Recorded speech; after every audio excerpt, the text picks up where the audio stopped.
Welcome to Herodium. We are standing in the lower pool area, this mountain that was named after Herod the Great, this mountain of paradise. Within this mountain there were heated bathhouses. The floors were heated, the walls were heated.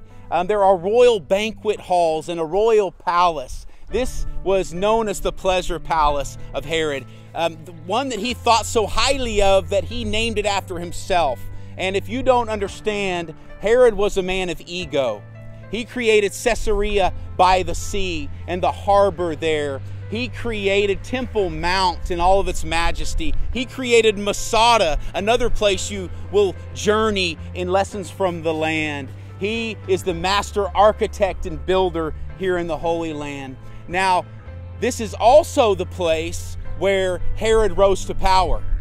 You see, Herod didn't rise to power because he was of the line of David. He didn't rise to power because he was of the line of Saul. He rose to power from his sheer might and power. And so Herod erects this monument here to himself in honor of his ascent to power. You see, Herod the Great, he is the king that is alive during the birth of Christ. You know, we know of Herod the Great as the one who kills the babies at the time of Jesus. You can't travel through the Holy Land without seeing his great accomplishments. This mountain stood 2,487 feet above sea level. 2,487 feet above sea level. This is an enormous mountain, and it's just 7 miles away from Jerusalem. You see, everybody in this area would have known the height of this mountain. More than likely would have been able to see it from Jerusalem. Way in the distance, this mountain that is hovering overhead. You know, in the shadow of this mountain, you have Bethlehem. Just a little journey away from this mountain, the place of Bethlehem. You know, Jesus says in Matthew chapter 17, verse 20, if you have faith as small as a mustard seed, you can say to this mountain, be thrown into the sea. You can say it be moved from here to there. You know, Jesus wasn't just speaking of some anonymous mountain. You know, the Bible is placed in real time and in real space. And here in the Holy Land, the people would have known of this architectural feat, this impossibility of this man named Herod who moves mountains. You see, this mountain was made because one mountain was standing next to it, and in order to get the height that Herod wanted, in order to get it to the height where you could see it from Jerusalem, he takes the top off of a mountain. The top off of a mountain, and he moves it on top of another mountain. And he creates his palace in that extra feet that he gains on top of that mountain. You see, Jesus isn't speaking of some anonymous mountain. I believe he's speaking of this place. You see, Herod rose to power by his great might. And now Jesus is saying that you can do the same thing and greater if you have faith. Faith the size of a mustard seed. Well, let me ask you something. What is Jesus talking about? I mean, what could you possibly accomplish with a mustard seed? A mustard seed is tiny. It's small. What kind of leverage could it give you to move something? There is no leverage in a mustard seed. It's tiny. There's nothing you can do with it. But I'm going to tell you this. Faith, the size of a mustard seed, will give you the leverage you need to accomplish anything.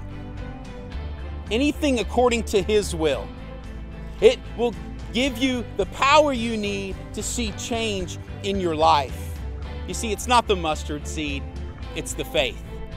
And faith is so potent.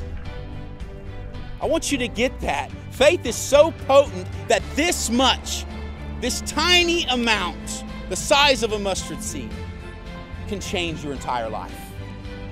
If a wife can get a hold of it, she can receive recovery of her marriage and restoration for her husband. If an addict can get a hold of it, he can become a new creation. Old things can pass away and all things can become new. You see, our world would tell us that there is impossibility. But our God would tell us that if we have faith, even the smallest amount, that we could say to this mountain, move from here to there. We could say, be cast into the sea, and it would do it. What mountain is standing in your way? What are you trying to accomplish in your own strength? Silence your manipulating tongue and allow God to champion your cause. Allow Him to fight for you. You see, in the shadow of this mountain, a little baby was born. His name was Jesus. In the shadow of this mountain sits the little small town of Bethlehem.